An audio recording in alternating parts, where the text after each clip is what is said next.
तर नमस्कार मित्रांनो, स्वागत आहे तुमचं माझ्या ब्लॉगमध्ये धनंजय फाईन. तर मित्रांनो, आज आहे विनायक चतुर्थी आणि माझ्या मनामधून इच्छा झाली की मी गणपती बाप्पाचे दर्शन करायला जावं पायी. तर चला जाऊया. तर पब्लिक निघलो आहे दर्शन करायला.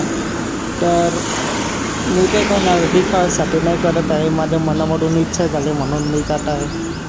आणि माझा ब्लॉग आवडला तर लाईक करा, कमेंट करा आणि शेअर करा आणि तुमच्या मित्रांना सबस्क्राईब करायला सांगा. तर बघू शकता जात आहे आणि मंदिराच्या थोड्या अंतरावर आलो आहे. 15 मिनिटाच्या अंतरावर मंदिर थोडं मध्ये. तर गाईस, मी काही दिखाव्यासाठी नाही करत आहे, माझ्या मनामधून इच्छा झाली म्हणून जातो आहे.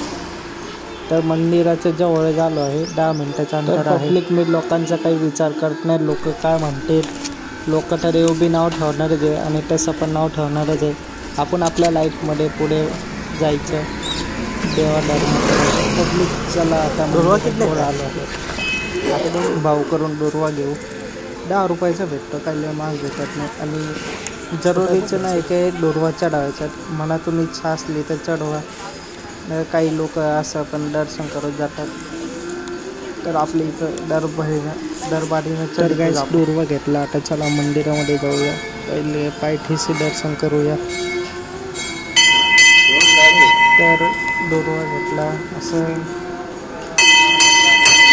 बघू शकता मंदिर आहे. तर गाईस बघू शकता असं प्रकारे मंदिर आहे आणि आपण मनापासून इच्छा मागतो. मंदिराचं नाव आहे शिप्रा गणेश.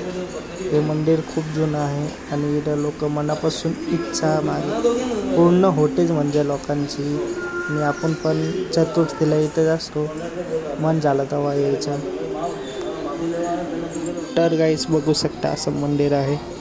खूप मनापासून इच्छा मागा पूर्ण होते. तर चला गाईस, आता निघालो आहे घरी जायला. मनापासून इच्छा मागितली तर सर्व पूर्ण होते. विश्वास ठेवायचा आणि आपण पण मेहनत करायची. आणि बघू शकता असं मंदिर आहे बाहेरचं. तर चला या आता आपण निघूया घरी जायला, खूप वेळ झाले आहे. आणि असं निवांत दमाने जाऊया, काही नाही आपल्याला. तर गाईस ठेवायला आलो असं ओल्ड कोको घेतला आहे. तर गाईस आलो आता घरी.